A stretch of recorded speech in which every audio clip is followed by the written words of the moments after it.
Hey guys, so a really cool little announcement here. I'm trying new software because my last one sucked.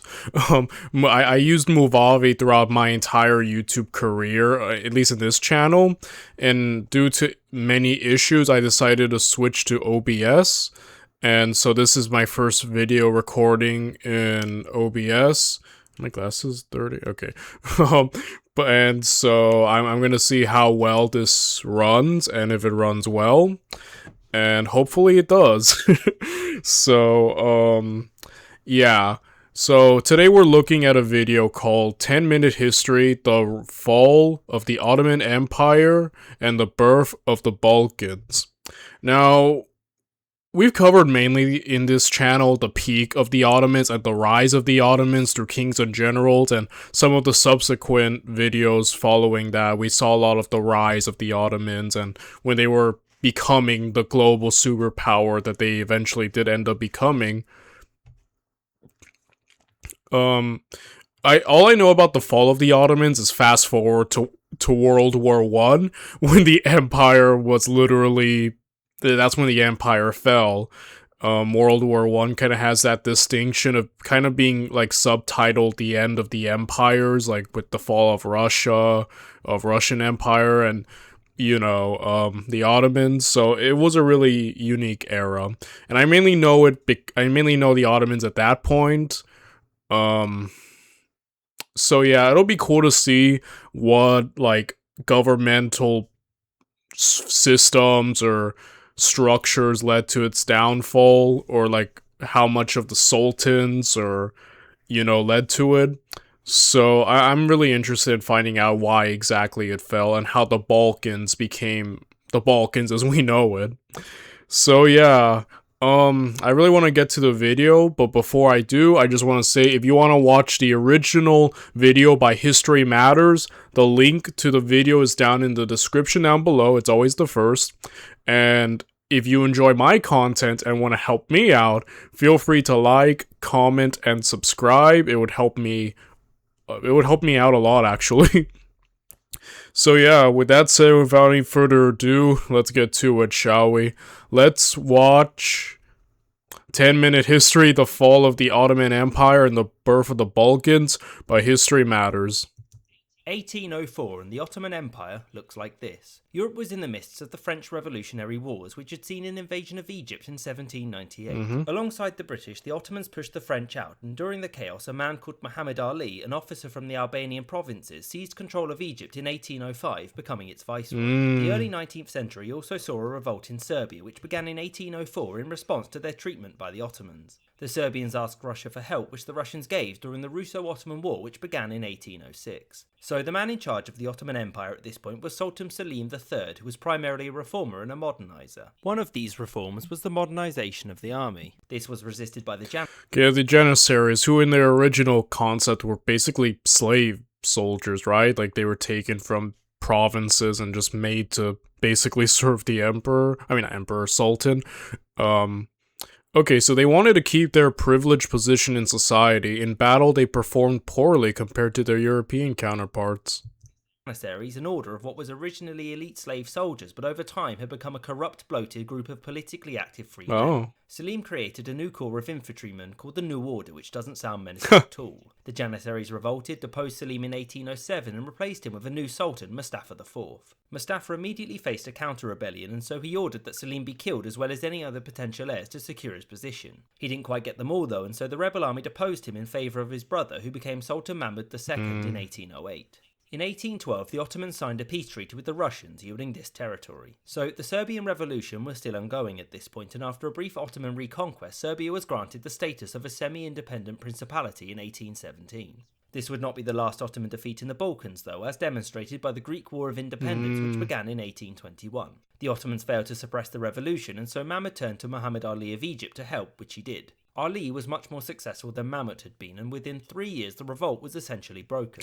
So yeah, the Greek War of Independence, I actually was planning on covering Kings and Generals video about it, but in February around my birthday, that I'm saving that video for a special birthday reaction for me. But yeah, the thing is about the Greek War of Independence, it's interesting how much of Europe, eventually became kind of like, yeah, we want to go help the Greeks out and help them become free again.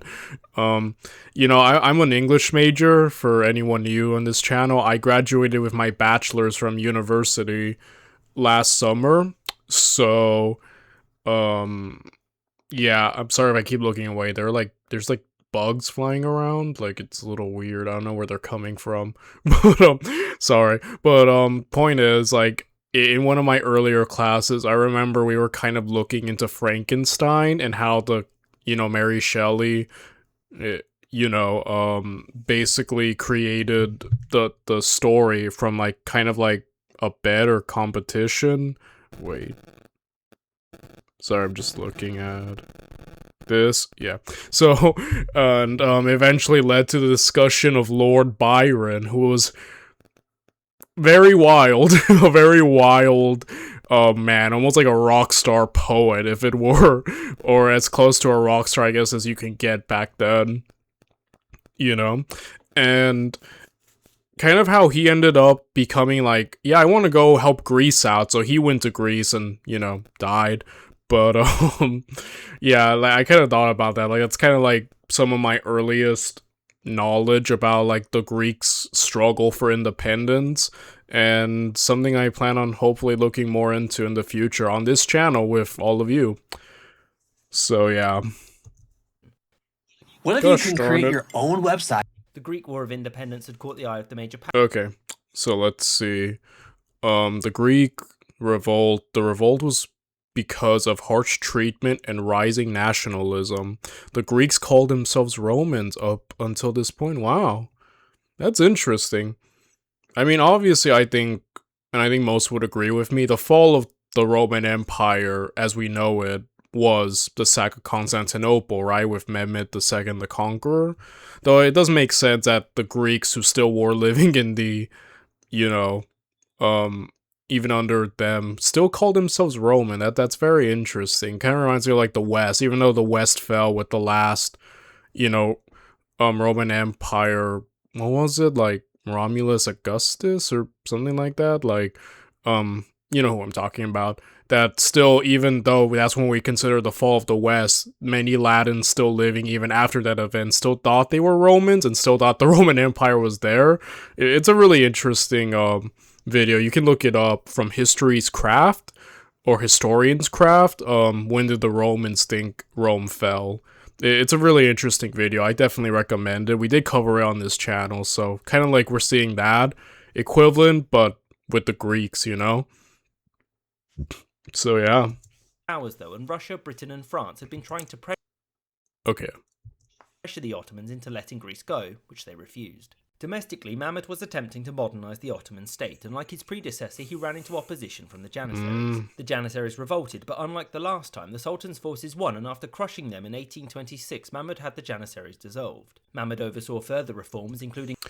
Okay, Mehmed's reforms. These reforms were supposed to make the Ottoman Empire more European in nature. He also attempted to clamp down on corruption.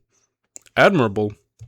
Granting greater rights to the Christian and Jewish minorities, strengthening the state by clamping down on tribal allegiances, and also relaxing clothing laws which broke down social barriers. Interesting. In 1827, a naval standoff off the coast of Greece, here between the Great Powers and the Ottomans, turned hot and the Ottoman navy was crushed. French forces then landed in Greece and the Egyptians soon after left. In 1830, the Great Powers recognised Greece as an independent republic and later a kingdom. Wow. Also, France took Algeria. The weakness shown by the Central Ottoman state was capitalised upon by Muhammad Ali. In 1831, Egypt, which Muhammad Ali had grown to this, invaded and swept across the Levant and into Anatolia. By 1832, the Egyptian territory looked like this, and it looked like the Egyptians were just about to depose the Sultan, but in a strange twist of events, the Russians intervened and blocked the route to Constantinople.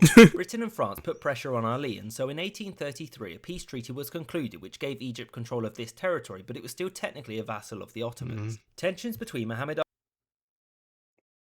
That's interesting. Wait. Ali and the Ottoman Sultan remained throughout the 1830s, and these culminated in a second war beginning in 1839. Shortly after its outbreak, Mehmed II died and was succeeded by his son, Abdul Majid. The war went pretty poorly for the Ottomans at first, even though they started it, and it was only through the intervention of Russia, Prussia, Britain and the Austrian Empire that Muhammad Ali agreed to peace in 1841. This peace gave this territory back to the Ottomans and saw Ali's family recognised as the legitimate rulers of Egypt. The reason the European powers were desperate to intervene was that they wanted a weak Ottoman Empire that they could exploit. If the modernizing... Okay, so I was gonna comment earlier, but I wanted to hold off for his explanation of why they helped the Ottomans. That makes sense, the pragmatism, because I was like, wow, Russia and the Ottomans kind of had a rivalry through many wars, so it's interesting that the Russia and, Europe as a whole kind of, jumped in to save them, essentially, right? But it makes sense now, they kind of want a weaker Ottomans. They still want to keep a familiar enemy, but in a weaker capacity. So I understand the pragmatism of that logic. And it's interesting to see how Egypt, it's kind of just breaking free. You know what I'm reminded of?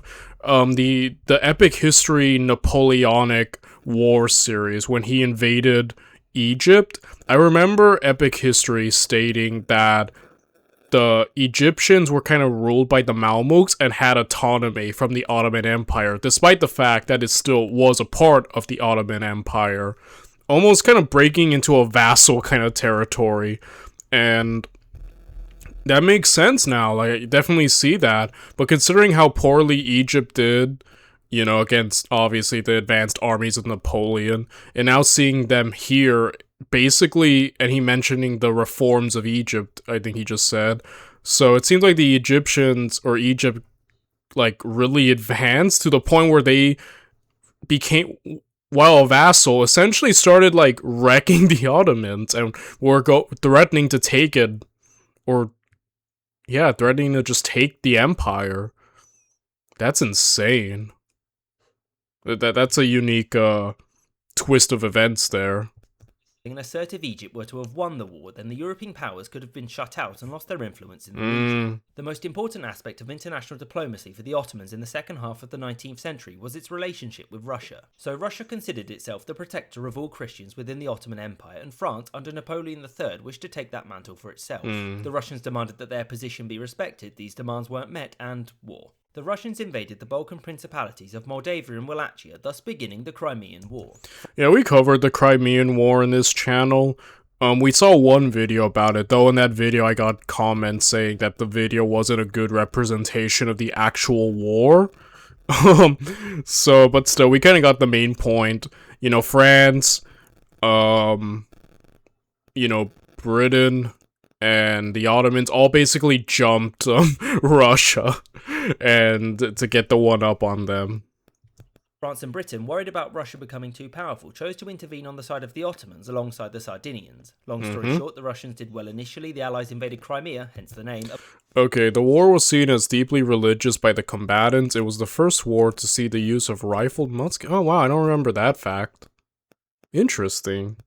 A bunch of people died, and the Russians, who had internal problems, sued for peace in 1856. The peace didn't really change much, except it prevented the militarization of the Black Sea, which weakened Russia. It also demanded that the Ottomans give Christians equal rights to Muslims, which, to be fair to them, they were doing anyway. The Ottoman decline had been halted, but only temporarily, and only because it suited some of the great powers. The next couple of decades were fairly quiet for the Ottomans, barring a failed rebellion in Crete and the unification of Wallachia and Moldavia in 1862 into what would later be called Romania. This period also importantly saw the Ottoman Empire use more foreign credit. Furthermore, the Egyptians began to drift further away from the Ottoman orbit when the Suez Canal was opened in 1869, giving France and Britain a financial stake there. So the 1870s was a decade of immense difficulty for the Ottomans. In 1871, a crop failure led to a revolt in Bosnia and Herzegovina, which in turn led to these provinces not paying their taxes, which put strain on the Ottoman finances. This, combined with the inefficiencies of the Ottoman bureaucracy, the lavish lifestyle of its Sultan, Abdulaziz, and the immense cost of the armed forces, led the Ottomans to default in 1876. To make matters worse, Herzegovina went into full revolt in 1875 and Bulgaria followed suit the following year. Things got even worse when Sultan Abdulaziz was overthrown in a coup and replaced by his nephew Murad V.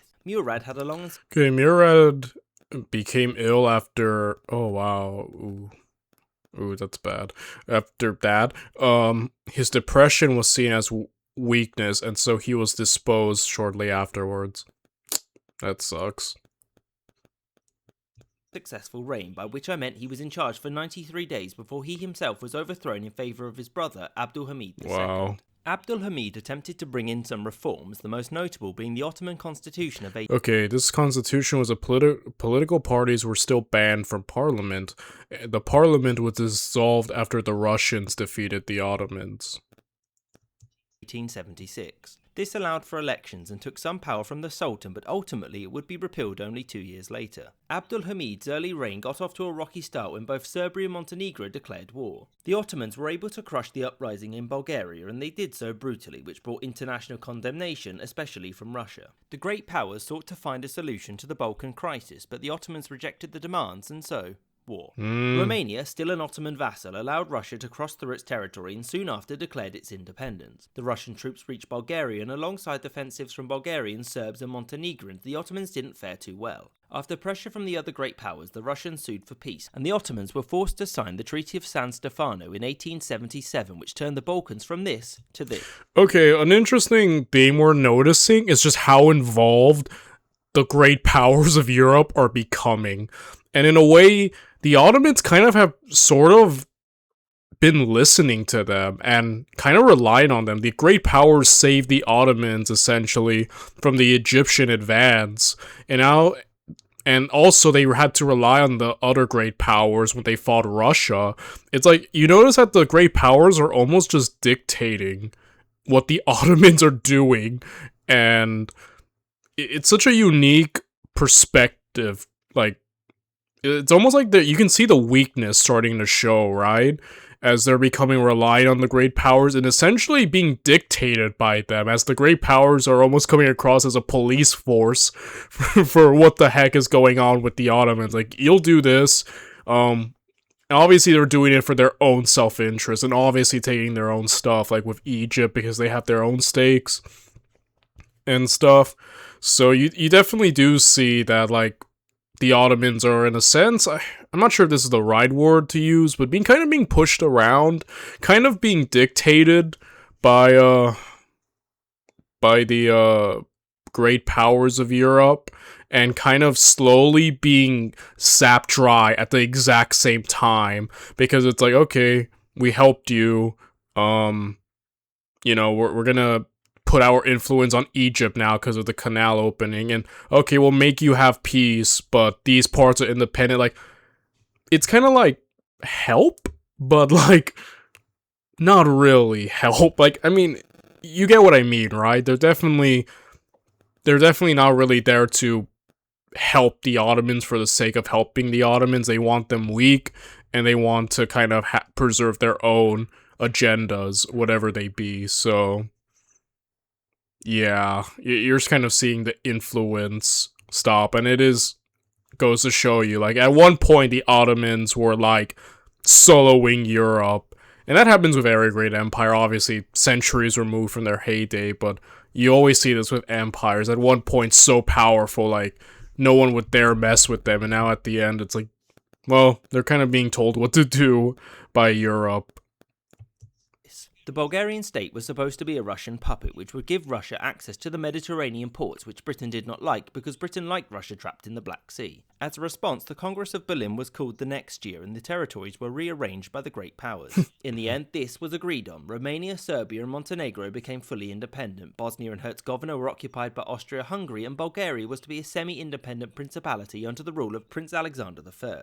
Another treaty saw Britain gain Cyprus, France gain Tunisia, and Greece gained this territory. To make things worse for the Ottomans, the great powers created the Ottoman Public Debt Administration to make sure that the empire never defaulted on its debts. Dang. The OPDA took... Holy crap. See what I mean? Like, at its height, it employed more people than the Ottoman Finance Ministry. Oh my goodness. It funded quite a lot of infrastructure projects.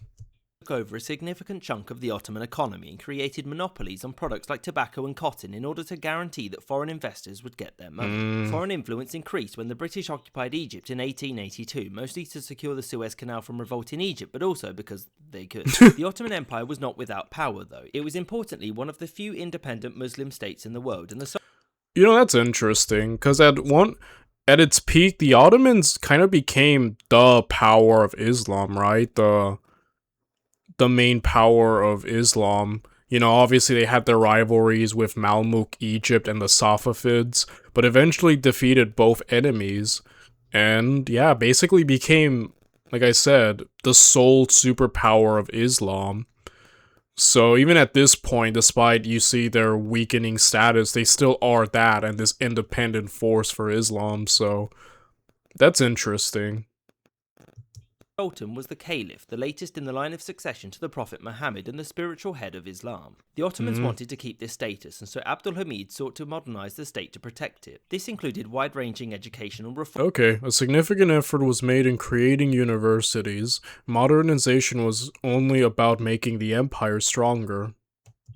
Including universal education, but also saw the creation of an intrusive state surveillance apparatus. State surveillance was needed to root out opposition to the Sultan, which had been growing through many secret societies which operated both inside and outside of the empire. The most notable of these being the Committee of Union and Progress and the Young Turks. The Young Turk Revolution broke out in 1908 in Macedonia with the intent of preventing the carving up of the empire's Balkan provinces by the great powers and reissuing the Constitution of 1876. Capitalizing on the internal chaos, Bulgaria declared independence, Greece annexed Crete, and Austria-Hungary formally annexed Bosnia and Herzegovina, but it was basically theirs already. Wow. The revolution was successful, sort of, and the Sultan conceded to the Young Turks' demands before too much damage was done. Things wouldn't settle down, though, since the counter-coup was launched the next year by the more religiously conservative officers in the army. This coup failed, Abdul Hamid II was blamed and later deposed in favour of his brother, Mehmet V.